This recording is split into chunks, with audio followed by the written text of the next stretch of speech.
Hey guys, in this video I'll show you how to fix location issue in Life360 when it's not updating properly or showing the wrong place. First of all, go to your phone settings.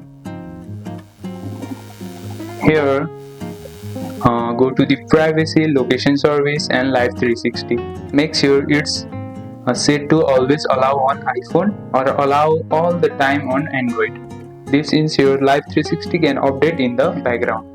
And another step is to enable the precise location. Turn on the precise location so the app tracks exact spots instead of just rough areas. Now step 3 is to check background app refresh/battery.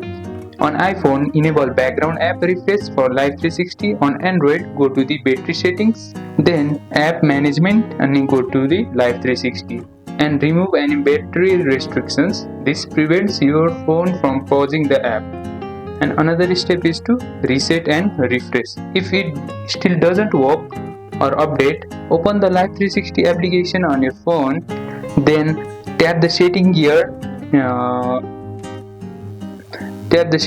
at the right side and go to the help, then refresh the location. You can also restart your phone or reinstall the app if needed. And that's it. Now your Life360 location should update in real time again. Don't forget to like and subscribe for more quick fixes, and I'll see you in the next one.